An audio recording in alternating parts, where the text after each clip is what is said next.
मित्रांनो, आपण आज एका वेगळ्या संकटातून सगळे जात आहोत आणि त्या पार्श्वभूमीवर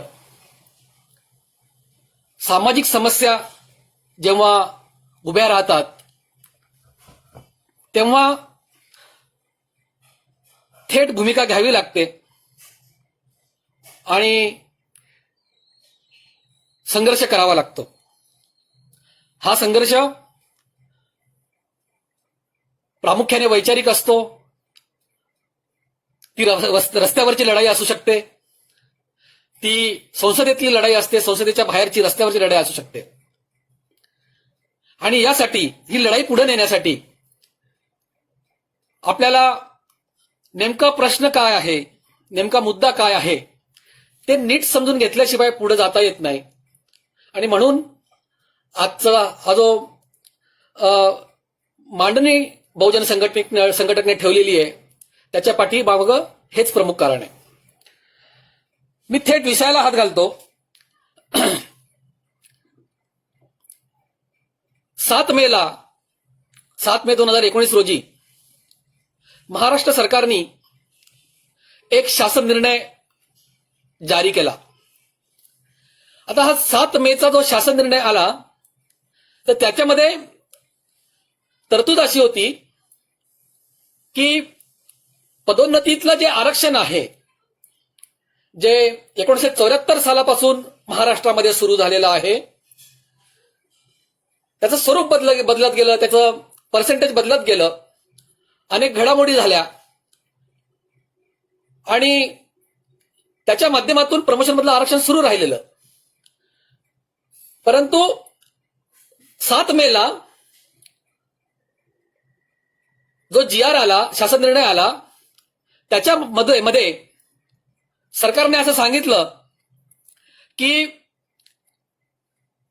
एकूण जे आरक्षण आहे, प्रमोशन पदोन्नतीतलं आरक्षण, त्याच्यातल्या ज्या 33% जो कोटा आहे, 33% जो राखीव कोटा आहे पदोन्नतीतल्या आरक्षणाचा, तो कोटा यापुढे रिक्त ठेवला जाणार नाही, तर 100% ज्या जागा असतील या 100% जागा या सर्वांसाठी खुल्या असतील, म्हणजे त्या ओपन होतील।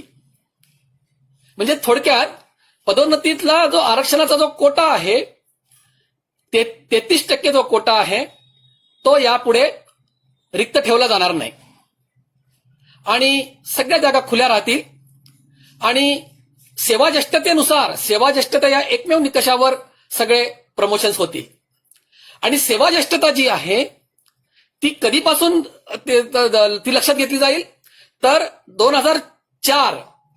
25 मे 2004 जो GR आला त्याच्या आधीपासून जी सेवाज्येष्ठता असेल त्या वेळेपासून ही सेवाज्येष्ठतेचा निकष राहील। आता मी हा जो GR आला त्याच्या अगोदर बऱ्याच गोष्टी घडलेल्या आहेत, मी त्याच्याकडे आधी जातो। म्हणजे हा 7 मे 2021चा नेमका GR काय आहे ते आपल्या लक्षात येईल। मी मगाशी सांगितलं त्याप्रमाणे पदोन्नतीतलं आरक्षण हे पूर्वीपासून सुरू होतं, परंतु मधल्या कालखंडामध्ये इंदिरा साहनीचं जजमेंट आलं होतं। इंदिरा साहनीचं जजमेंट जे आहे सर्वोच्च न्यायालयाचं, ते 9 जजेसचं घटनापीठ होतं आणि 9 जजेसच्या घटनापीठाने हे इंदिरा साहनीचं जजमेंट दिलं आणि त्याला आपण मंडल आयोगाचं जजमेंट म्हणून सर्वसाधारणपणे म्हणतो। मंडल आयोगाचं जजमेंट म्हणजेच इंदिरा साहनीचं जजमेंट। तर त्याच्यामध्ये ओबीसीच्या आरक्षणाला जे VP सिंगांनी आणलं होतं त्याला चॅलेंज करण्यात आलेलं होतं। आपल्याला तो सगळा इतिहास माहिती आहे की मंडल आयोगाचा संघर्ष कसा झाला आणि त्या पार्श्वभूमीवर जेव्हा सर्वोच्च न्यायालयामध्ये मंडल आयोगाच्या विरोधामध्ये केस गेली, त्याच्यातनं जे जजमेंट आलं, निकालपत्र आलं, त्याला आपण मंडल आयोग जजमेंट म्हणतो किंवा इंदिरा साहनी जजमेंट असं म्हणतो। आणि त्याच्यामध्ये प्रमोशन मधलं आरक्षण नाकारण्यात आलेलं होतं आणि त्याच्यामुळे संविधानाची दुरुस्ती झाली, घटना दुरुस्ती झाली आणि घटना दुरुस्तीनंतर जे फंडामेंटल राईट्सचं जे चॅप्टर आहे संविधानातलं, मूलभूत हक्कांचं जे प्रकरण आहे, प्रकरण 3, त्याच्यामध्ये कलम 16(4) आहे आता तुम्हाला माहिती आहे की कलम 14, कलम 15, कलम 16 ही साधारणतः समतेची तत्व सांगणारी कलमं आहेत संविधानातली, आणि ते मूलभूत हक्काची कलमं आहेत. आणि त्याच्यामध्ये आर्टिकल 16(4) हे पूर्वीपासून आहे की ज्याच्या माध्यमातून आपल्याला नोकऱ्यांमधलं आरक्षण मिळतं. कलम 16(4) जे आहे ते कलम 16 हे समतेचं तत्व आहे दाखवतं, आणि त्याच्यामधलं 16(4) कलम जे आहे ते सरकारी नोकऱ्यांमधलं आरक्षणचं अधिकार हे आपल्याला देतं. आणि त्याच्यामध्ये मग जेव्हा इंदिरा साहनी जजमेंटमधून प्रमोशन मधलं आरक्षण नाकारण्यात आलं तेव्हा मग ही घटना दुरुस्ती करण्यात आली, आणि या घटना दुरुस्तीच्या माध्यमातून संविधानामध्ये कलम 16(4)(अ) हे नवीन कलम दाखल झालं. आणि या कलम 16(4)(अ)चं पाठबळ मिळालं आपल्याला, आणि त्याच्या पाठबळातून पूर्वीपासून जे प्रमोशन मधलं आरक्षण आपल्याला होतं त्याला नवीन आधारे म्हणजे इंदिरा साहनीच्या पार्श्वभूमीवर एक नवीन पाठबळ 16(4)(अ)च्या माध्यमातून मिळालं. आणि मग त्यानंतर हे पाठबळ मिळाल्यानंतर म्हणजे मुद्दा थोडक्यात असा आहे की कलम 16(4)(अ)च्या नुसार पदोन्नतीतलं आरक्षण हा सगळ्या मागासवर्गीयांचा संविधानिक हक्क बनलेला आहे, आणि तो साधा संविधानिक हक्क नाही तर तो फंडामेंटल राईट्सच्या म्हणजे मूलभूत हक्काच्या प्रकरणामध्ये येतो. म्हणजे जर हे हक्क हिरावून घेतले गेले कुणाच्या माध्यमातून, अगदी शासन संस्थेच्या माध्यमातून जरी हे हक्क हिरावून घेतले तरी त्या हक्कांच्या परिपूर्तीसाठी आपल्याला सर्वोच्च न्यायालयामध्ये धाव घेता येते शासन संस्थेच्या विरोधामध्ये. तो आहे अर्थ मूलभूत हक्काचा. मूलभूत हक्क म्हणजे मूलभूत हक्काची पूर्तता जर शासन संस्थेने केली नाही किंवा अन्य कोणी नाकारली तर त्याच्या विरोधामध्ये आपल्याला दाद मागता येते सर्वोच्च न्यायालयामध्ये किंवा उच्च न्यायालयामध्ये. तो अर्थ आहे मूलभूत हक्काचा. आणि अशा पद्धतीनं हे जे कलम 16(4)(अ) संविधानामध्ये आलं त्याच्या माध्यमातून आपल्याला पदोन्नतीतला आरक्षणाचा हा मूलभूत हक्क मिळालेला आहे. तो जर कोणी हिरावून घेत असेल, शासन संस्था हिरावून घेत असेल तर आपल्याला त्याच्या विरोधामध्ये सर्वोच्च न्यायालयामध्ये किंवा उच्च न्यायालयामध्ये दाद मागता येते. तो आपला हक्क आहे. आता काय झालं की ही जी कलम 16(4)(अ) आल्यानंतर 2004 साली तत्कालीन मुख्यमंत्री जे होते महाराष्ट्राचे सुशील कुमारजी शिंदे यांनी एक नवीन कायदा आणला, आणि त्या कायद्याच्या माध्यमातून त्याला आरक्षण कायदा असं म्हणतात, आरक्षण कायदा 2004 असं त्याला म्हटलं जातं. आणि त्या कायद्याच्या माध्यमातून तो कायदा आला, आणि त्याच्यामधून परत पुन्हा एकदा हे प्रमोशन मधलं आरक्षण, पदोन्नतीतलं आरक्षण हे विधिमंडळाने, हा कायदा आहे म्हणजे काय तर हा महाराष्ट्राच्या विधानमंडळाने म्हणजे विधानसभा आणि विधान परिषदेने त्याला मान्यता दिली, आणि त्याच्यानुसार हा कायदा तयार झाला. आणि या कायद्यामधून आपल्याला पदोन्नतीतलं आरक्षण पुन्हा एकदा महाराष्ट्राच्या पातळीवर अधोरेखित झालं. आणि मग पुढे जाऊन या कायदा जो आला त्याची प्रत्यक्ष अंमलबजावणी कशी करायची, म्हणजे त्याचा ऑपरेटिव्ह पार्ट ज्याला म्हणतो आपण, ऑपरेटिव्ह पार्ट, कायद्याचा ऑपरेटिव्ह पार्ट म्हणजे त्याची प्रत्यक्ष अंमलबजावणीचे निर्देश. त्याच्या एका अर्थाने तो शासन निर्णय आला. तो आला 25 मे 2004 हा शासन निर्णय आला. 25 मे 2004 हा शासन निर्णय. तर या शासन निर्णयानुसार पूर्वी मी म्हटल्याप्रमाणे की पूर्वी सुद्धा पदोन्नतीमध्ये आरक्षण होतं, परंतु आता आपल्याला पूर्वी क्लास 1 पर्यंतचं होतं पहिल्या स्टेजच्या, परंतु आता आपल्याला पुढचे जे सगळे टप्पे आहेत म्हणजे पदोन्नतीतले जे सर्व टप्पे आहेत त्या सर्व टप्प्यांवर आपल्याला या माध्यमातून आरक्षण मिळालं, पदोन्नतीतलं आरक्षण मिळालं. पदोन्नतीच्या त्याचं नावच आहे पदोन्नतीचे आरक्षण, हे पदोन्नतीच्या सर्व टप्प्यांवर लागू करण्याबाबत असं हे 25 मे 2004 हा महाराष्ट्राचा शासन निर्णय.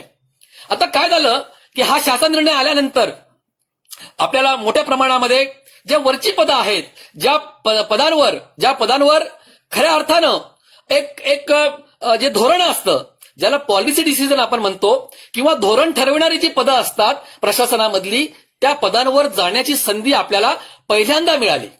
म्हणजे अगदी जे सगळ्या ज्याला आपण क्रीम असं म्हणतो ज्या पोस्ट आहेत त्याच्यामध्ये आपल्याला प्रतिनिधित्व मिळायला सुरुवात झाली. आणि हे जे पदोन्नतीतलं आरक्षण आहे ते आलं 33% आलं. तिथे कुणाकुणाला आलं तर अनुसूचित जातीला 13%, अनुसूचित जमातीला 7%, विमुक्त जाती अ 3%, भटक्या जमाती ब 2.5%, भटक्या जमाती क 3.5%, भटक्या जमाती ड 2% आणि विशेष मागास प्रवर्ग म्हणजे ज्या स्पेशल ज्या या आहेत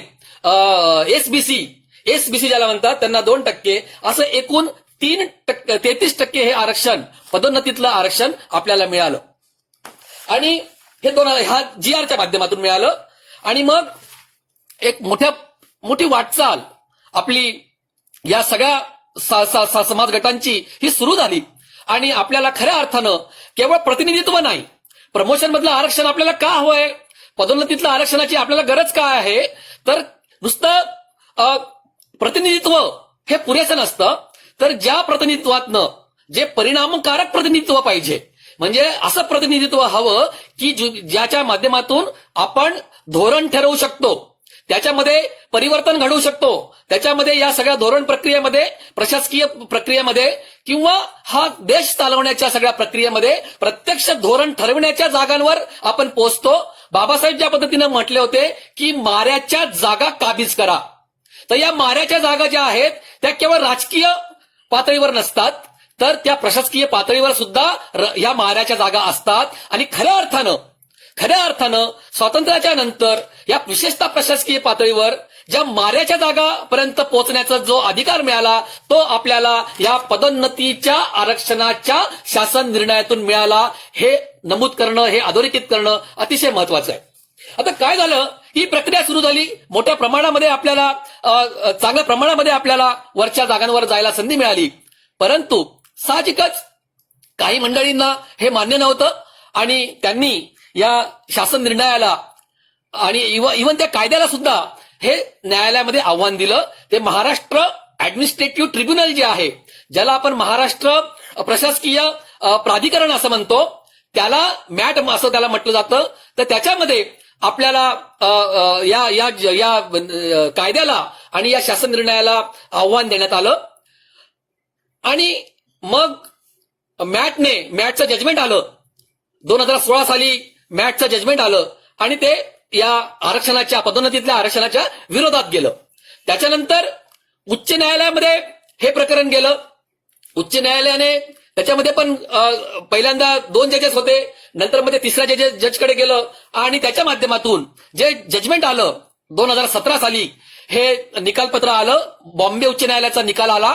आणि त्याच्या माध्यमातून हा जो GR मी आपल्याला आता आपल्यासमोर मांडला, तो GR जो आहे शासन निर्णय, तो बॉम्बे उच्च न्यायालयाने रद्द केला. साहजिकच महाराष्ट्रातले सगळ्या ज्या संघटना आहेत, मागासवर्गीय संघटना, या अस्वस्थ झाल्या, राजकीय दबाव आला आणि त्याच्या माध्यमातून तत्कालीन सरकार जे होतं त्यांनी या बॉम्बे उच्च न्यायालयाच्या निर्णयाच्या विरोधामध्ये सर्वोच्च न्यायालयामध्ये विशेष अनुमती याचिका किंवा स्पेशल लीव्ह पिटिशन दाखल केलं.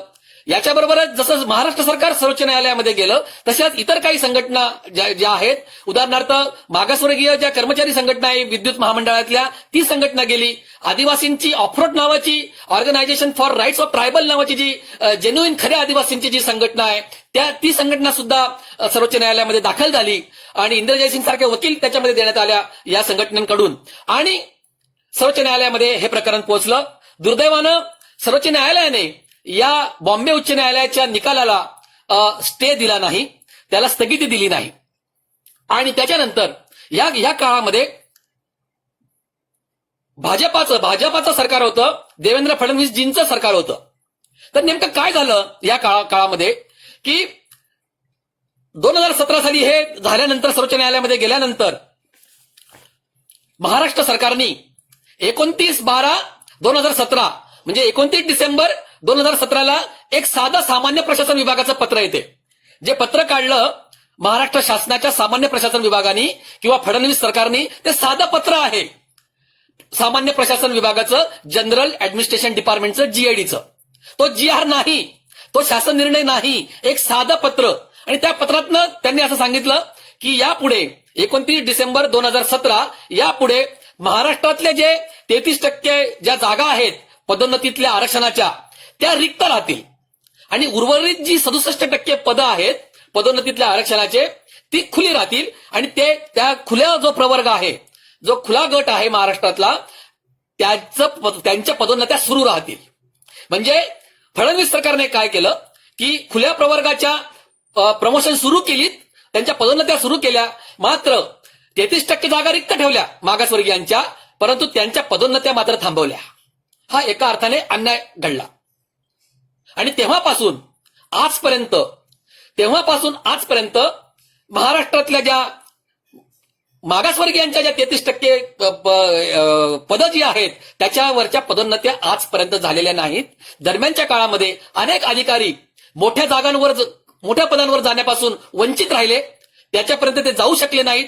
निर्णय प्रक्रियेमध्ये, शासनाच्या निर्णय प्रक्रियेमध्ये दलित, आदिवासी, भटकीमुक्त आणि विशेष मागास प्रवर्गाचा जो सहभाग आहे तो मोठ्या प्रमाणामध्ये त्याच्यामध्ये कपात झाली आणि एक मोठा धक्का संपूर्ण या मागास प्रवर्गाला याच्या माध्यमातून बसला. आजपर्यंत जे महाराष्ट्र शासनानेच जे सर्वोच्च न्यायालयामध्ये बाजू मांडणी केली आहे त्याच्यातनं असं समोर येतं की या जवळपास महाराष्ट्रातल्या 40,000हून अधिक पदं, मागासवर्गीयांची 40,000हून अधिक पदांपासून, मोठ्या पदांपासून आपला हा सगळा मागासवर्गीय समाज वंचित राहिला. ही सत्य गोष्ट आहे.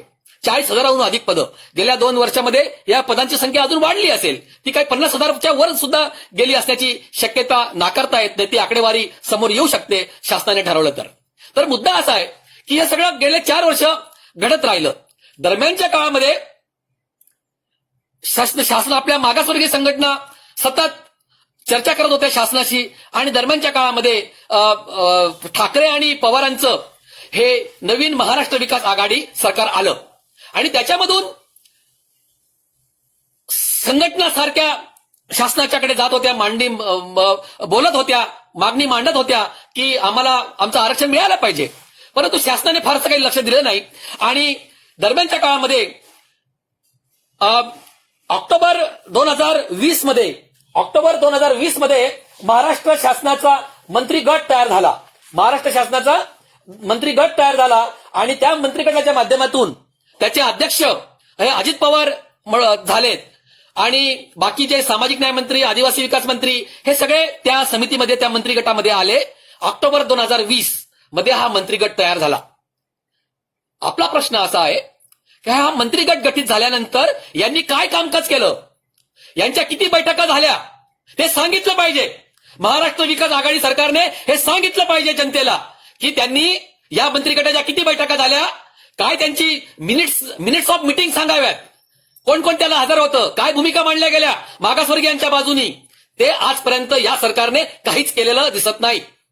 आणि त्याच्यानंतर सतत पाठपुरावा करण्यात आला आणि त्याच्या माध्यमातून फेब्रुवारी 2021ला एक नवीन शासन निर्णय आला आणि त्या निर्णयातून असं परत सांगण्यात आलं की फडणवीस सरकारच्या काळामध्ये जो 29 डिसेंबर 2017चा जो साधं पत्र होतं ते पत्र रद्द करण्यात आलं फेब्रुवारी 2021च्या शासन निर्णयातून. आणि त्याच्यातनं त्या GRचा अर्थ असा झाला की पूर्वी फडणवीस सरकारने जे 33% पदं मागासवर्गीयांचे पदोन्नतीतले ते रिक्त ठेवलेले होते, पवार आणि ठाकरे सरकारने असं सांगितलं की हे जे 33% रिक्त पदे ठेवली जात होती ती आता यापुढे रिक्त ठेवली जाणार नाहीत, तर यापुढे 100% जी पदं आहेत ती खुली होतील. म्हणजे पदोन्नतीतले 33% पदं रिक्त ठेवण्याचा जो निर्णय होता तो रद्द झाला आणि 100% पदं यापुढे खुली होतील असं सांगितलं. त्याच्यानंतर परत मागासवर्गीय संघटनांनी संघर्ष सुरू ठेवला, जो काही शक्य होता त्यांच्याकडनं तेवढा सुरू ठेवला आणि मग थोडंसं हालचाल झाली आणि त्याच्यानंतर 20 एप्रिल 2021ला परत नवीन शासन निर्णय आला आणि त्याच्यातनं त्यांनी सांगितलं की हे जे 33% पदं जी आहेत पदोन्नतीतल्या आरक्षणाची ती आता आम्ही परत रिक्त ठेवू आणि परत जे 67% जागा ज्या असतील पदोन्नतीतल्या त्या खुल्या राहतील. हे 20 एप्रिलचं शासन निर्णय आला आणि त्याच्यानंतर अवघ्या 17 दिवसामध्ये म्हणजे 7 मे 2021 रोजी शासन निर्णय परत आला महाराष्ट्राचा आणि ज्याच्यापासून मी आत्ताच्या या मांडणीची सुरुवात केली होती तो GR 7 मेला आला आणि त्याच्याने त्यांनी परत सांगितलं की आता जो 20 एप्रिलचा जो शासन निर्णय होता, ज्याच्या माध्यमातून पदोन्नतीतल्या आरक्षणाच्या 33% जागा रिक्त ठेवल्या जात होत्या, त्या आता परत रिक्त ठेवल्या जाणार नाहीत. या 100% जागा आता खुल्या होतील. म्हणजे बघा कशा पद्धतीनं कोल्हांट उड्या, कशा पद्धतीनं उलट सुलट शासन निर्णय या महाराष्ट्र सरकारने घेतले. आधी फडणवीसांनी सरसकट जो 2017चा GR काढला, त्यांनी संपूर्ण प्रमोशन मधलं आरक्षण तर थांबवलंच. आणि त्याच्यानंतर गेल्या फेब्रुवारी महिन्यापासून महाराष्ट्र सरकारने फेब्रुवारीचा GR काढला, एप्रिलचा GR काढला आणि आत्ताचा हा 7 मेचा GR काढला. पूर्ण परस्पर विरोधी भूमिका घेत हे सगळे GR आले. आता 7 मेचा जो GR आला तो कोणत्या पार्श्वभूमीवर आला याबद्दल आपल्या मनामध्ये, अनेकांच्या मनामध्ये वेदना आहेत. तो GR त्याची पार्श्वभूमी अशी होती की 5 मे 2021ला दुर्दैवानं सर्वोच्च न्यायालयाचा निकाल आला आणि त्या निकालाच्या माध्यमातून महाराष्ट्रातलं जे मराठा बांधवांचं जे आरक्षण आहे ते रद्द झालं. सर्वोच्च न्यायालयाने ते रद्द केलं आणि त्याच्यामुळे महाराष्ट्रामध्ये एक प्रचंड मोठा असंतोष मराठा बांधवांमध्ये निर्माण झाला.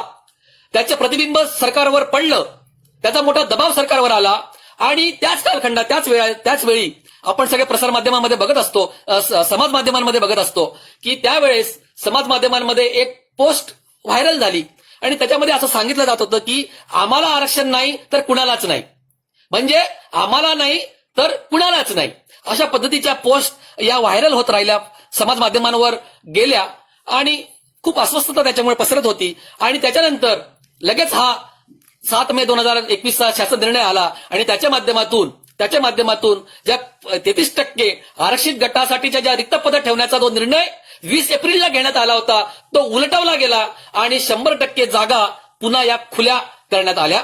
त्याच्यामध्ये परत असं पण आलं की जी पदोन्नती असेल ती केवळ सेवा ज्येष्ठतेच्या आणि मेरिटच्या निकषावर असेल आणि ती जी सेवा ज्येष्ठता आहे ती 25 मे 2004च्या अगोदरची असेल. म्हणजे 25 मे 2004चा शासन निर्णयाचा फायदा घेऊन ज्या अनेक अधिकाऱ्यांच्या, कर्मचाऱ्यांच्या पदोन्नत्या झाल्या, रॅपिड पदोन्नत्या झाल्या, त्या पदोन्नत्या या निर्णयातून 7 मेच्या निर्णयातून नलिफाय झाल्या.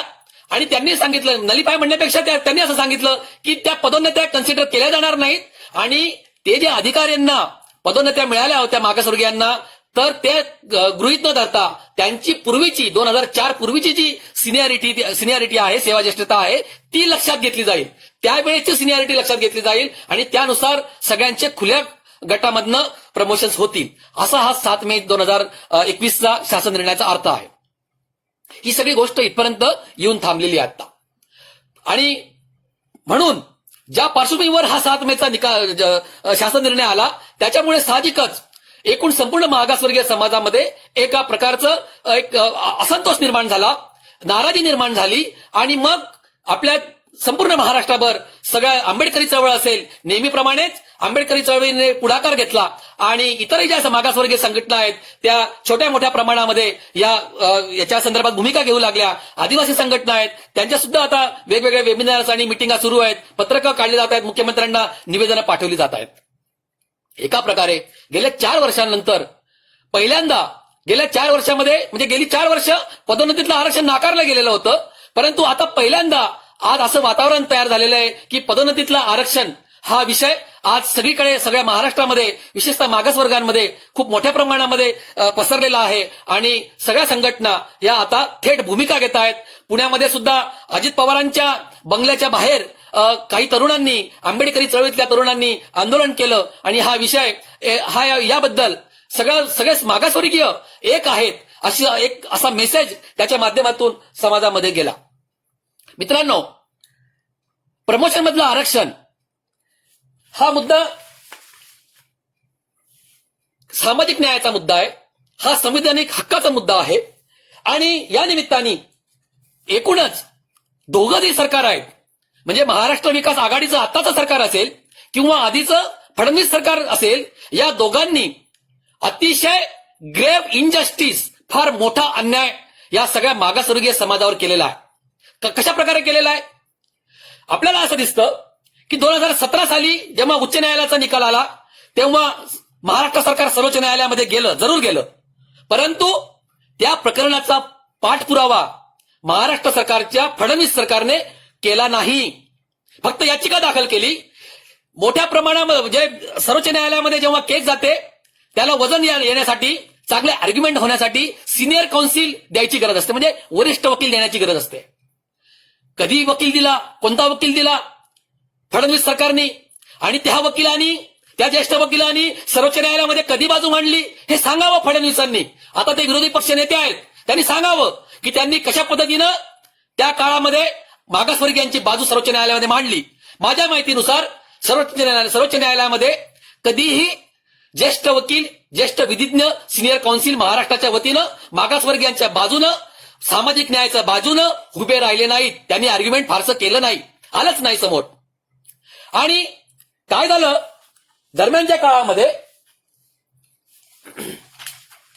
हा 2017चा एक वेगळा GR माझ्याजवळ आहे. 2017 हा 21 सप्टेंबर 2017चा GR आहे. मागासवर्गीयांना पदोन्नतीमध्ये आरक्षण रद्द करण्याबाबत माननीय उच्च न्यायालयाच्या निर्णयाच्या अनुषंगाने माननीय सर्वोच्च न्यायालयात विशेष अनुज्ञा याचिका दाखल करण्याच्या अनुषंगाने पुढील कायदेशीर प्रक्रिया राबवण्याकरता माननीय मुख्य सचिव यांच्या अध्यक्षतेखाली संनियंत्रण व आढावा समिती गठीत करण्याबाबत हा GR आहे 21 सप्टेंबर 2017चा.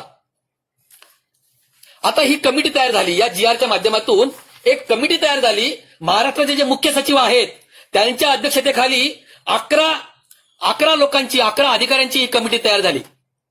आणि या कमिटीने काय केलं हा प्रश्न आहे. मित्रांनो, एक मुद्दा फक्त मी अजून सांगेन की हा महाराष्ट्राचा जो कायदा आहे तो 2004 साली आला. पदोन्नतीच्या एकूण आरक्षणाला आरक्षण कायदा 2004 म्हणतात. पदोन्नतीतल्या आरक्षणाचा, सगळ्या टप्प्यांवरील पदोन्नतीतला आरक्षणाचा GR हा 25 मे 2004 ला आला.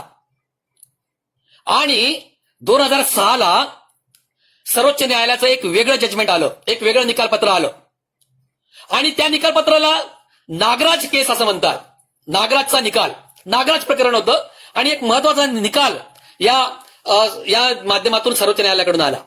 हे नागराज प्रकरण काय होतं, तर मी मगाशी ज्याचा उल्लेख केलेला होता की पदोन्नतीतलं आरक्षण याच्यासाठी संविधानामध्ये घटनादुरुस्ती करण्यात आली, संविधानामध्ये दुरुस्ती करण्यात आली. आणि 16(4)(a) हे नवीन कलम त्याच्यामध्ये दाखल झालं संविधानामध्ये, आणि त्याच्यानुसार आपल्याला आरक्षण मिळालं. तर हे जे नवीन घटनादुरुस्ती झाली त्या घटनादुरुस्तीला आव्हान देण्यात आलं. ती घटनादुरुस्ती संविधानिक आहे किंवा कसं, ती घटनादुरुस्ती घटनेला आहे अनुसरून आहे किंवा कसं, असं त्याच्यामध्ये आलं. आणि नागराज जजमेंटमध्ये त्याला मान्यता देण्यात आली की नाही, ही जी घटनादुरुस्ती झालेली आहे ही योग्य आहे, ही संविधानाच्या चौकटीमध्ये बसणारी घटनादुरुस्ती आहे, हे नागराजमध्ये मान्य झालं. परंतु त्याच्यामध्ये 3 अटी सर्वोच्च न्यायालयाने सांगितल्या की जर तुम्हाला आरक्षण द्यायचं असेल कलम 16(4) नुसार, म्हणजे सरकारी नोकऱ्यांमधलं जर आरक्षण द्यायचं असेल तर तुम्हाला 3 कसोट्यांची परिपूर्ती करावी लागेल. 3 कसोट्यांची तुम्हाला, त्या 3 कसोट्या ज्या 3 अटीच्या आहेत त्या स्वीकारून त्याची पूर्तता करून तुम्हाला हे आरक्षण देता येईल. कोणत्या त्या 3 अटी होत्या, कोणत्या 3 कसोट्या होत्या? नंबर 1, इनएडिक्वेट रिप्रेझेंटेशन, म्हणजे सरकारी नोकऱ्यांमध्ये हा जो सगळा मागास प्रवर्ग आहे, या मागास प्रवर्गाचं जे प्रतिनिधित्व आहे ते अपूर्ण आहे, अपुरं आहे, म्हणजे इनएडिक्वेट रिप्रेझेंटेशन आहे. म्हणजे त्यांचं योग्य प्रमाण, त्यांचं प्रतिनिधित्व जे आहे, म्हणजे त्यांचं नोकऱ्यांमधलं प्रमाण जे आहे ते पुरेसं नाही. इनएडिक्वेट रिप्रेझेंटेशन नंबर 1. नंबर 2, ज्यांना तुम्ही आरक्षण देणार आहात, ज्यांना तुम्ही पदोन्नतीत आरक्षण देणार आहात, त्यांचं मागासलेपणा तुम्हाला समोर आणावं लागेल, अधोरेखित करावं लागेल, तो तुम्हाला सिद्ध करावा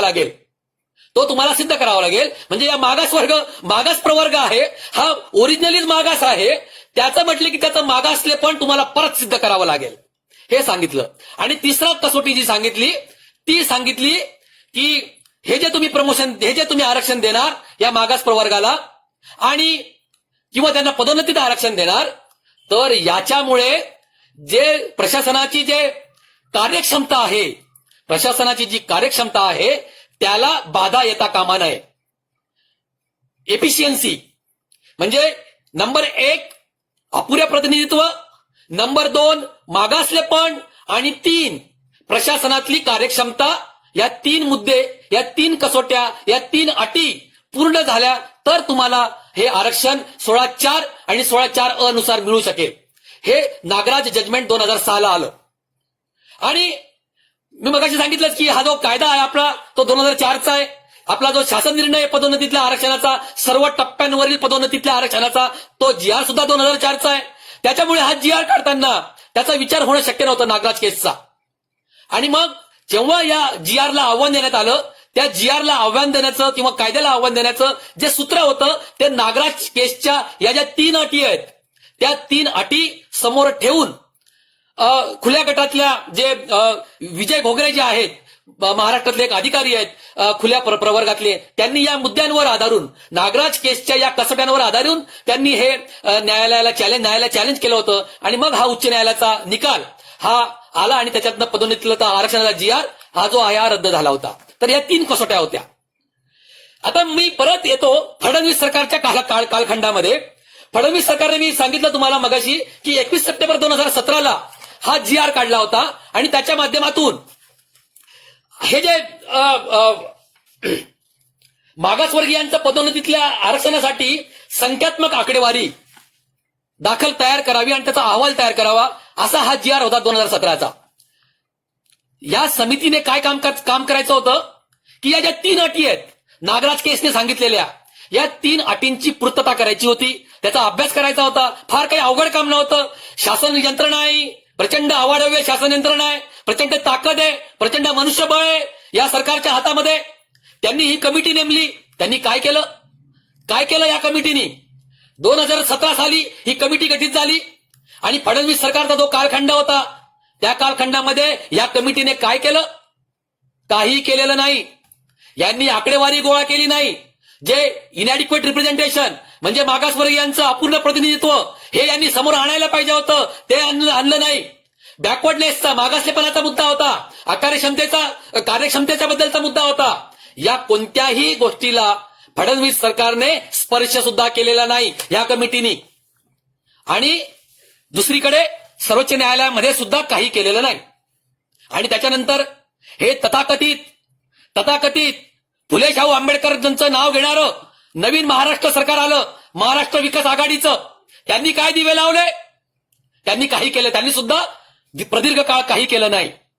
आणि नंतर मग अगदी त्यांनी मंत्रिगट स्थापन केला अजित पवारांच्या अध्यक्षतेखाली. त्या मंत्रिगटाने सुद्धा फार काही केलं नाही, किंबहुना काहीच केलं नाही. आणि त्याच्यानंतर वेगवेगळे GR ज्यांचा उल्लेख मी केला, फेब्रुवारी 2021 चा GR, एप्रिल 2021 चा GR आणि आताचा 7 मे 2021 चा GR. शेवटी काय झालं? शेवटी 7 मे 2021 चा GR येऊन संपूर्ण पाणी फिरवण्यात आलं. दरम्यानच्या काळामध्ये 17 ऑगस्ट 2020 ला महाराष्ट्र शासनाने परत एक पत्र काढलेलं होतं आणि त्याच्या माध्यमातून सगळ्या विभागांना पत्र देण्यात आलं होतं की तुमच्याकडचं जे रिक्त जागा आहेत मागासवर्गीयांच्या त्याचा एक डेटा द्या. त्याचंही काही झालं नाही. त्याच्यानंतर आता 22 मार्च 2021 चा हा शासन निर्णय आहे महाराष्ट्राचा. आता या महाराष्ट्र शासनाचा निर्णय काय सांगतो की मागासवर्गीयांची पदोन्नती व सरळ सेवेतील प्रतिनिधित्वाची माहिती संकलित करून त्यांचे शासन सेवेतील आरक्षण निश्चित करण्यासाठी समिती गठीत करण्याबाबत. तर ही समिती गठीत करण्यात आली आणि या समितीला परत काय काम दिलं? याचे अध्यक्ष आहेत मुख्य सचिव, महाराष्ट्राचे मुख्य सचिव त्याचे अध्यक्ष आहेत. आणि तुमचा सामाजिक न्याय विभाग, आदिवासी विभाग, नंतर इतर मागास या सगळ्यांचे विधी व न्याय विभाग यांचे सेक्रेटरी याचे मेंबर्स आहेत. आणि या समितीचा हे जे इनॅडिक्वेट रिप्रेझेंटेशन म्हणजे नागराजने जे सांगितलं होतं त्या अटींची पूर्तता करण्यासाठी ही समिती गठीत झाली 22 मार्च 2021 ला. त्याला किती महिने झाले आता? म्हणजे आणि या समितीचं कामकाज जे दिलं होतं त्यांनी या समितीने 1 महिन्याच्या आत त्यांचा अहवाल शासनाला सादर करायचा होता. तो आजपर्यंत, आज आहे तारीख 17 मे, म्हणजे आता 2 महिने व्हायला येतील. आमचा प्रश्न अजित पवारांच्या अध्यक्षतेखालील त्या मंत्री गटाला आहे की या जीआरची काय अंमलबजावणी साहेब तुम्ही केली. उद्धव ठाकरे साहेब, अजित पवार साहेब, तुम्ही या जीआरची काय अंमलबजावणी केली. या समितीने आजपर्यंत काय कामकाज केलं ते सांगा तुम्ही. ज्या अजित पवारांच्या घराच्या बाहेर आंबेडकरी चळवळीतल्या कार्यकर्त्यांनी आंदोलन केलं म्हणून त्यांच्यावर अतिशय गंभीर गुन्हे दाखल केले आणि तुम्ही या जीआरची अंमलबजावणी केली नाही, त्याच्यासाठी कोणता गुन्हा तुमच्यावर दाखल करावा हे तुम्ही सांगितलं पाहिजे. यांनी अजित पवारांनी सांगितलं पाहिजे, उद्धव ठाकरेंनी सांगितलं पाहिजे. अतिशय वाईट परिस्थिती या सरकारने सुद्धा मागासवर्गीयांवर आणून ठेवलेली आहे. म्हणजे काय चालवलंय तुम्ही. संविधानातल्या तरतुदी मागासवर्गीयांच्या बाजूने आहेत, समतेच्या बाजूने आहेत. फंडामेंटल राईट, मूलभूत हक्क आम्हाला संविधानाने दिलेला आहे. आरक्षणाचा हक्क दिलेला आहे, प्रमोशन मधल्या आरक्षणाचा हक्क दिलेला आहे संविधानाने. त्याला सर्वोच्च न्यायालयाने त्याच्यावर सर्व शिक्कामोर्तब केलेला आहे.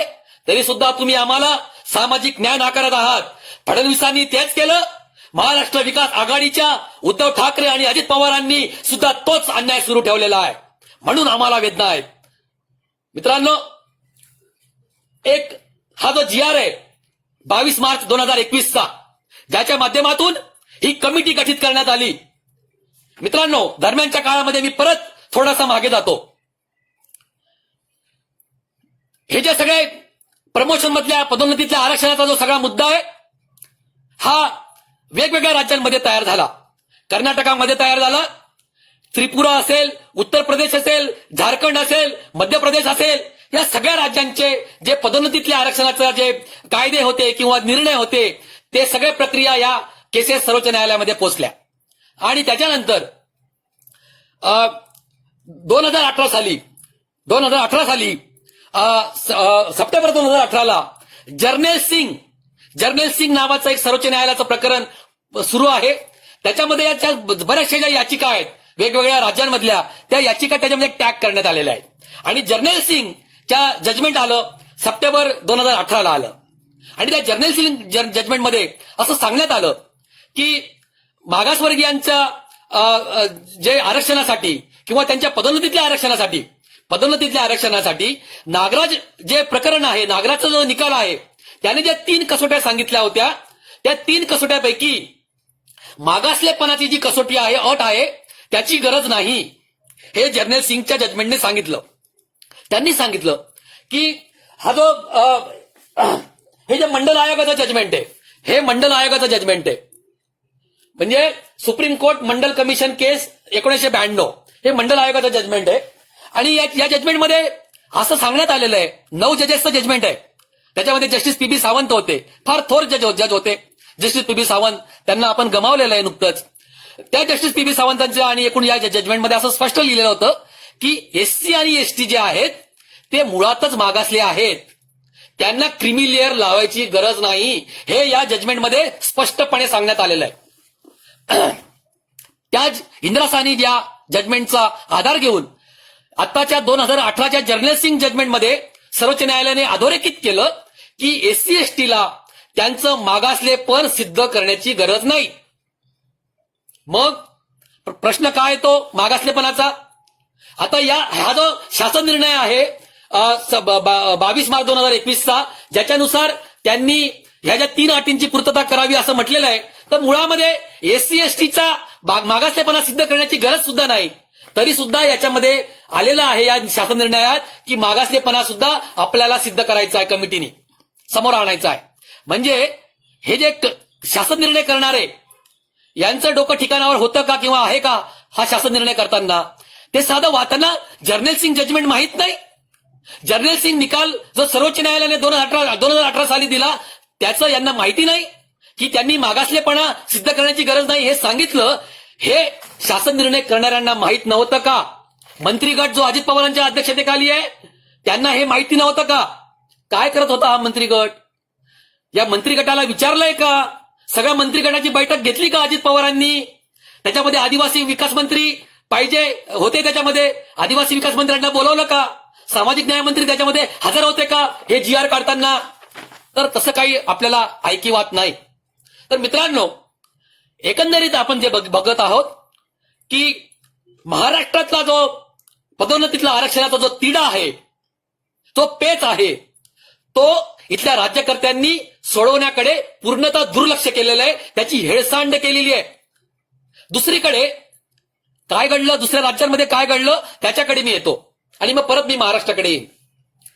ज्या पद्धतीनं महाराष्ट्रामधलं पदोन्नतीतलं आरक्षणाचा GR हा उच्च न्यायालयाने, बॉम्बे उच्च न्यायालयाने रद्द केला, त्याच पद्धतीनं कर्नाटकामध्ये सुद्धा घडलं. कर्नाटकाचा पण आरक्षण कायदा होता आणि त्याच्यानुसार पदोन्नतीतलं आरक्षण त्यांच्याकडे मिळत होतं आणि त्यांच्या पदोन्नतीतलं आरक्षण थांबल्यामुळं त्यांनी ताबडतोब, आणि ते पदोन्नतीतलं आरक्षण थांबण्याचं हेच कारण होतं, जे विजय घोगरेच्या महाराष्ट्रातल्या विजय घोगरे प्रकरणात बॉम्बे उच्च न्यायालयाने जे कारण दिलं की नागराज जजमेंटनी ज्या 3 अटी आहेत त्यांची पूर्तता केल्याशिवाय तुम्ही पदोन्नतीतलं आरक्षण देऊ शकत नाही, त्याच पद्धतीनं कर्नाटकाच्या बाबतीत पण घडलं. या 3 अटी पूर्ण कराव्या लागतील आणि तेव्हाच या ठिकाणी तुम्हाला पदोन्नतीतलं आरक्षण देता येईल, हे कर्नाटकात पण घडलं. परंतु काय झालं कर्नाटकामध्ये 2017ला ज्या पद्धतीने महाराष्ट्रामध्ये 2017ला बॉम्बे उच्च न्यायालयाने पदोन्नतीतला आरक्षणाचा GR रद्द केला, त्याच पद्धतीनं तेव्हाच 2017ला कर्नाटकामध्ये पण घडलं. 2017ला त्यांनी काय केलं बघा, त्यांनी ताबडतोब रत्नप्रभा नावाच्या त्यांच्या ज्या सेक्रेटरी होत्या, ऍडिशनल चीफ सेक्रेटरी, त्यांची कमिटी नेमली. त्या कमिटीनी मी बघितलं आता,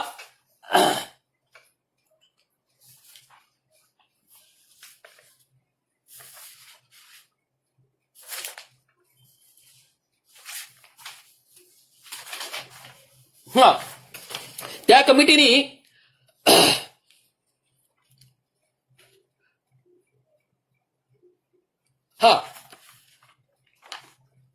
पहिलं जे फेब्रुवारी 2017ला कर्नाटकामधलं पदोन्नतीतलं आरक्षणाचं जजमेंट आलं होतं विरोधामध्ये आणि त्याच्यानंतर रत्नप्रभा कमिटी तयार झाली 22 मार्च 2017ला. लक्षात घ्या, फरक आपल्याला बघायचा आहे. महाराष्ट्रामध्ये काय घडतंय, फुले शाहू आंबेडकरांचं नाव घेणाऱ्या महाराष्ट्रामध्ये काय घडतंय आणि दुसरीकडे कर्नाटकात काय घडत होतं. 22 मार्च 2017ला तिथं रत्नप्रभा समिती तयार झाली नागराजने दिलेल्या अटींची पूर्तता करण्यासाठी. त्यांनी 4 ऑगस्ट 2017ला त्याला मान्यता मिळाली आणि its report was examine by a cabinet sub committee on 4 August 2017. म्हणजे बघा, त्यांनी ताबडतोब रिपोर्ट सुद्धा देऊन टाकला. त्या 3 अटींची पूर्तता करणारा अहवाल सुद्धा दिला गेला. त्याला कॅबिनेट सब कमिटीने मान्यता 4 ऑगस्ट 2017ला दिली आणि त्यांनी ताबडतोब हा सगळा अहवाल आल्यानंतर, रत्नप्रभा समितीचा अहवाल आल्यानंतर त्यांनी एक नवीन कायदा तयार केला आणि ज्या अटी होत्या, ज्या 3 कसोट्या होत्या, त्यांची पूर्तता केली. सर्वोच्च न्यायालयासमोर तो कायदा ठेवला आणि सर्वोच्च न्यायालयाने 10 मे 2019 रोजी आणि सर्वोच्च न्यायालयाने 10 मे 2019 रोजी BK Pavitra versus Union of India हे ऐतिहासिक जजमेंट दिलं. जस्टिस चंद्रचूड साहेब होते त्याच्यामध्ये. जस्टिस चंद्रचूड साहेब ज्यांच्याकडून आपल्याला फार अपेक्षा आहेत. जस्टिस चंद्रचूड साहेबांनी फार सुंदर जजमेंट, निकालपत्र दिलं. बीके पवित्रा 2 त्याला म्हणतात. बीके पवित्रा 1 येऊन गेलं होतं, हे बीके पवित्रा 2 आलं आणि त्यानुसार सर्वोच्च न्यायालयाने हे रत्नप्रभा कमिटीचा अहवाल, त्याच्यानंतर आलेला कर्नाटकचा दुसरा कायदा, आरक्षण पदोन्नतीतल्या आरक्षणाचा कायदा, त्याला सुद्धा मान्यता दिली. त्याच्यावर शिक्कामोर्तब केलं, मान्य केलं. 10 मे 2019. आज आहे 17 मे 2021. सर्वोच्च न्यायालयाने कर्नाटकातल्या आरक्षणाला 10 मे 2019ला त्याच्यावर शिक्कामोर्तब केलं, त्याला मान्यता दिली. कर्नाटकामध्ये गेली 2 वर्ष पदोन्नतीतलं आरक्षण सुरू आहे. संविधानातल्या कलम 4A ची, संविधानातल्या फंडामेंटल राईटची, संविधानातल्या मूलभूत हक्काची, संविधानाने दिलेल्या समतेच्या हक्काची अंमलबजावणी सुरू होऊन कर्नाटकात 2 वर्ष होऊन गेली. महाराष्ट्रामध्ये मात्र ते आजपर्यंत नाकारलंय. ते फडणवीसांनी सुद्धा नाकारलं, ते ठाकरे पवारांनी सुद्धा नाकारलेलं आहे. इतकं स्पष्ट आहे. का घडतंय, कशा पद्धतीनं आम्हाला आमचे हक्क नाकारले जात आहेत. आणि बिनधास्तपणे बिनबोबाटपणे आपलं कोणतं म्हणणं ऐकून घेतलं जात नाही. आणि तुम्ही आता या 22 मार्च 2021 ला एक शासन निर्णय काढता आणि जे पूर्वीचे शासन निर्णय झाले होते त्याचं काय झालं? ज्या कमिट्या नेमल्या होत्या त्याचं काय झालं? फडणवीसांनी कमिटी नेमली होती त्याचं काय झालं? कधी विचारलं? त्याचा आढावा मंत्री गटाने कधी घेतला? अजित पवारांनी कधी विचारलं प्रशासनाला, चीफ सेक्रेटरींना की फडणवीस सरकारने 2017 साली सुद्धा कमिटी नेमली होती अशाच पद्धतीचा डेटा देण्यासाठी, त्या कमिटीने काय दिवे लावले ते विचारलं अजित पवारांनी कधी?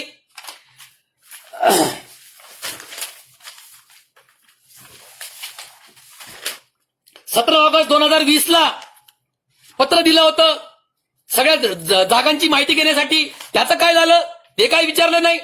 22 मार्च 2021 ला नवीन तुम्ही कमिटी नेमली, आज 17 मे आला, त्या कमिटीने काय केलं ते अजित पवार सांगत नाहीत. मग काय चाललंय? काय चाललंय मित्रांनो? 7 मेचा जो GR आला, आत्ताचा 7 मे 2021 चा, त्याच्या माध्यमातून सगळ्या जागा खुल्या केल्या. परंतु अजून एक गोष्ट आहे, अजून एक मुद्दा आहे. दरम्यानच्या काळामध्ये अजून एक महत्वाची घडामोड घडली आहे. काय झालं? वेगवेगळ्या राज्यांच्या पदोन्नतीतल्या आरक्षणाच्या केसेस सर्वोच्च न्यायालयामध्ये पोहोचलेल्या आहेत आणि वेगवेगळ्या राज्यांमध्ये वेगवेगळी परिस्थिती आहे. दरम्यान 2019 मध्येच 10 मे 2019 ला कर्नाटकचं मात्र आरक्षण सुरू झालेलं आहे. त्याच्या अगोदर जर्नल सिंगचं जजमेंट येऊन गेलेलं आहे, ज्याच्यामुळे मागासलेपणाचा मुद्दा रद्द झाला, त्याची गरज नाही असं झालं. दरम्यानच्या काळामध्ये सर्वोच्च न्यायालयाने एक अंतरिम आदेश दिला, इंटेरिम ऑर्डर आली सर्वोच्च न्यायालयाची. 2018 ला आली, जून 2018 ला सर्वोच्च न्यायालयाची इंटेरिम ऑर्डर किंवा अंतरिम आदेश आला. त्या अंतरिम आदेशामध्ये काय सांगितलं सर्वोच्च न्यायालयाने? की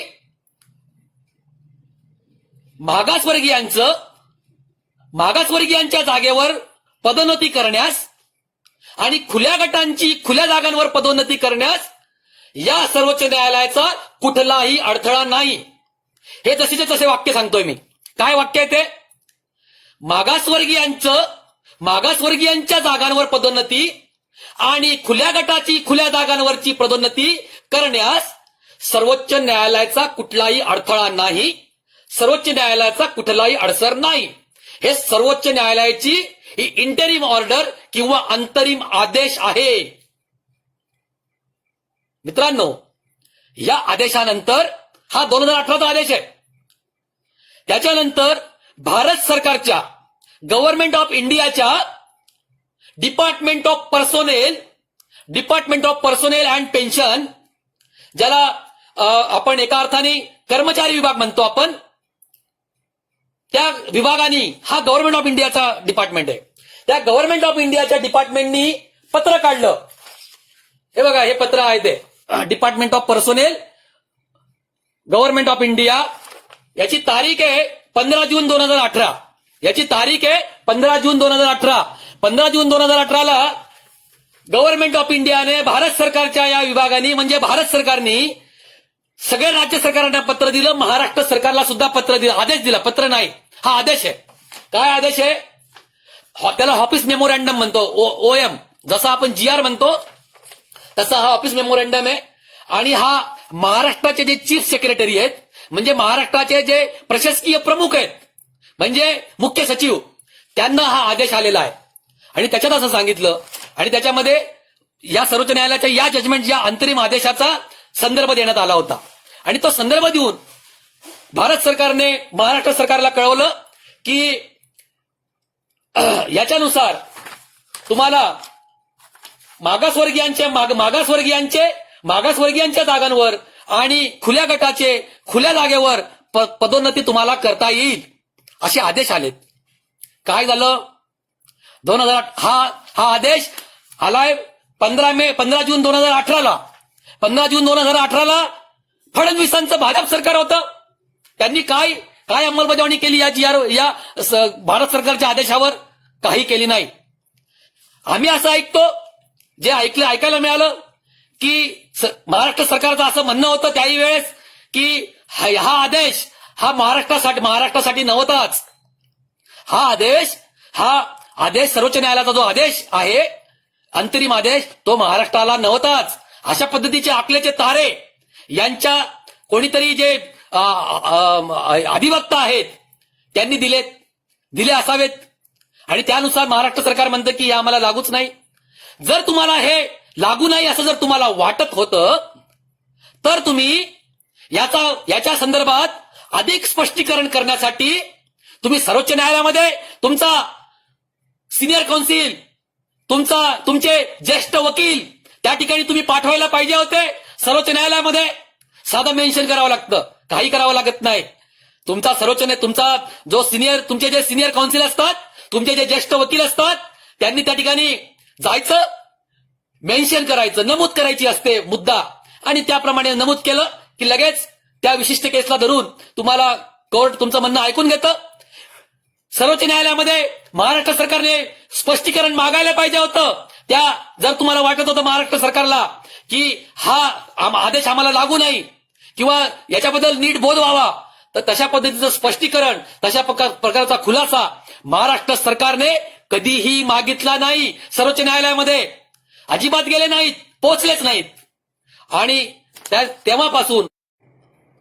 तेव्हापासून हा केंद्र सरकारने दिलेला आदेश महाराष्ट्रामध्ये धुळखात पडलेला आहे. नंतर आलं महाराष्ट्र विकास आघाडी सरकार, त्यांनी सुद्धा हा आदेश बघितला नाही किंवा बघितला असेल तर त्याच्याबद्दल स्पष्टीकरण सर्वोच्च न्यायालयामध्ये मागितलं नाही. अजित पवारांचा मंत्रिगट तयार झाला, त्यांना सुद्धा असं वाटलं नाही की आपण सर्वोच्च न्यायालयामध्ये सिनियर काउन्सिल, सिनियर वकील, ज्येष्ठ वकिलांना पाठवावं आणि याच्याबद्दल स्पष्टीकरण मागावं, याच्याकडनं सर्वोच्च न्यायालयाकडनं मार्गदर्शन मागावं. त्यांना वाटलं नाही. आणि हे राहिलं बाजूला, म्हणजे दोन गोष्टी ज्या सहज करणं शक्य होतं महाराष्ट्र सरकारला, त्या महाराष्ट्र सरकारच्या दोन्ही सरकारांनी, फडणवीस सरकार आणि ठाकरे पवार सरकार, या दोघांनी ते केलेलं नाही. काय केलं नाही? नंबर एक, त्यांनी 2018च्या भारत सरकारच्या या आदेशाची अंमलबजावणी केली नाही. नंबर एक. नंबर दोन, ज्या पद्धतीनं कर्नाटकने पावलं उचलली, ताबडतोब पावलं उचलली 2017 साली त्यांच्या विरोधात निकाल गेल्याबरोबर, त्या पद्धतीनं कोणतंही पाऊल फडणवीसांनी उचललं नाही किंवा अजित पवार ठाकरेंनी उचललं नाही. त्यांनी कर्नाटक पॅटर्नची अंमलबजावणी महाराष्ट्रात केली नाही. बीके पवित्रा जजमेंट जे आलं कर्नाटकसाठी, तसं महाराष्ट्र सरकारने केलेलं नाही. त्यांनी अपूर्ण प्रतिनिधित्व आणि प्रशासनातील कार्यक्षमता या दोन्ही मुद्द्यांचा अभ्यास करणारी समिती, ज्या समित्या पूर्वी गठीत झालेल्या होत्या, त्यांचं पण कामकाज बघितलं नाही, त्यांचा कामकाजाचा आढावा घेतला नाही, पाठपुरावा केला नाही. अशा पद्धतीनं ना त्यांनी कर्नाटक पॅटर्न केला, ना त्यांनी भारत सरकारच्या स्वयंस्पष्ट आदेशाची अंमलबजावणी केली नाही.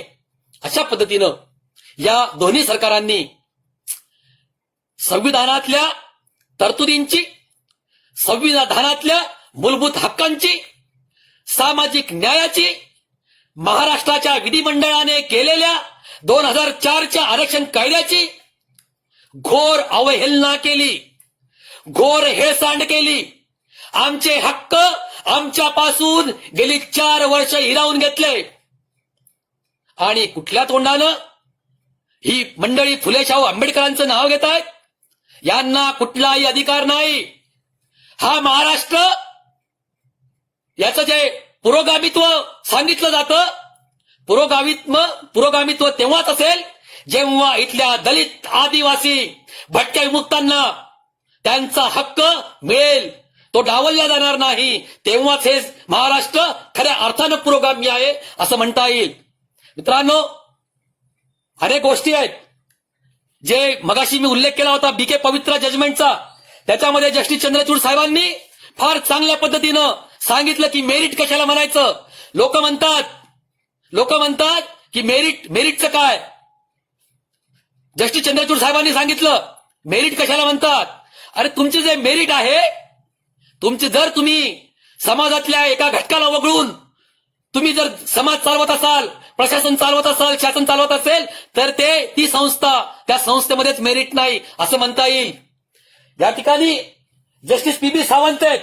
Justice PB. सावंतांनी सांगितलं, हे मंडल कमिशनचं पुस्तक आहे, त्याची प्रस्तावना जस्टिस पी.बी. सावंतांनी आपले थोर असे जस्टिस पी.बी. सावंत यांनी त्याची प्रस्तावना लिहिलेली आहे.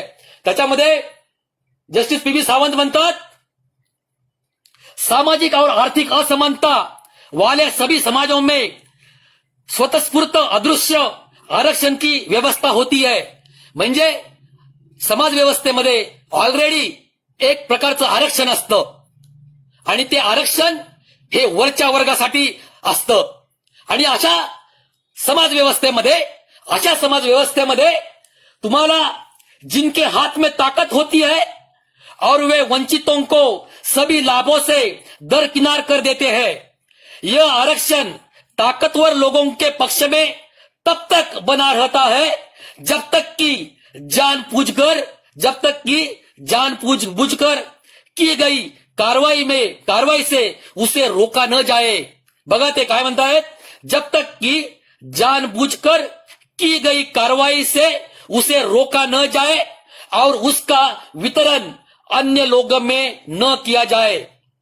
म्हणजे जस्टिस पी.बी. सावंत सांगतात की जोपर्यंत अशा विषमताग्रस्त समाजामध्ये जो मुठभरांच्या साठी आरक्षित असतो, सगळे वरच्या जागा, वरच्या पद हे मुठभरांसाठी आरक्षित असतात, अशा समाज व्यवस्थेमध्ये म्हणजे वर्ण जात स्त्री दास्याने ग्रस्त असलेला हा भारतीय समाज, या समाजामध्ये जोपर्यंत विशेष हस्तक्षेप केला जात नाही, म्हणजे तो आरक्षणाद्वारे केला जात नाही, जे आरक्षण भारतीय संविधानाने आपल्याला दिलं, त्या आरक्षणाच्या माध्यमातून, संविधानिक आरक्षणाच्या माध्यमातून जोपर्यंत असा हस्तक्षेप केला जात नाही, तोपर्यंत हे वरच्या वर्गाचं आरक्षण आपल्याला थांबवता येत नाही. हे जस्टिस पी.बी. सावंतांचं म्हणणं आहे. मोठे न्यायमूर्ती, इंदिरा साहनीच्या जजमेंट मधले न्यायमूर्ती. मित्रांनो, या सगळ्या पार्श्वभूमीवर मेरिटचा मुद्दा असेल तो या ठिकाणी येऊच शकत नाही. आरक्षण हा मुद्दा, पदोन्नतीतलं आरक्षण, नोकऱ्यांमधलं आरक्षण, शिक्षणामधलं आरक्षण हे प्रतिनिधित्वाशी संबंधित आहे.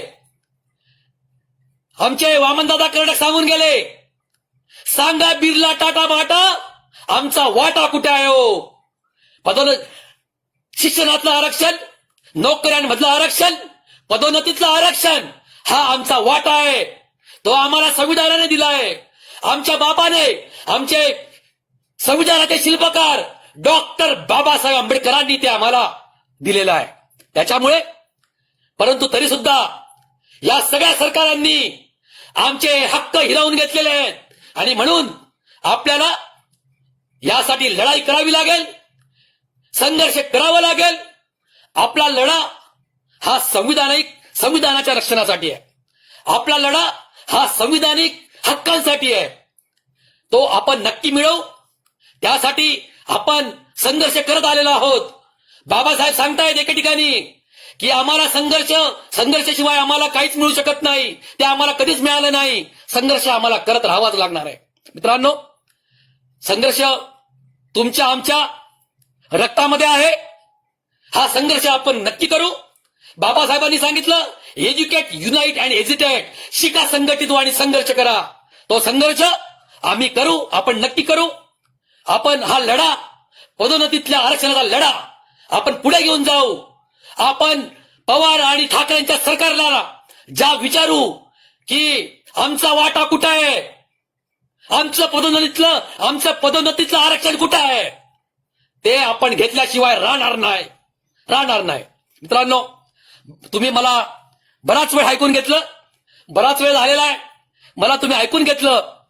सर्व भावांनो, बहिणींनो, संविधानाच्या प्रती बांधील असलेले सगळे आपण, तुम्ही सगळ्यांनी ऐकून घेतलं.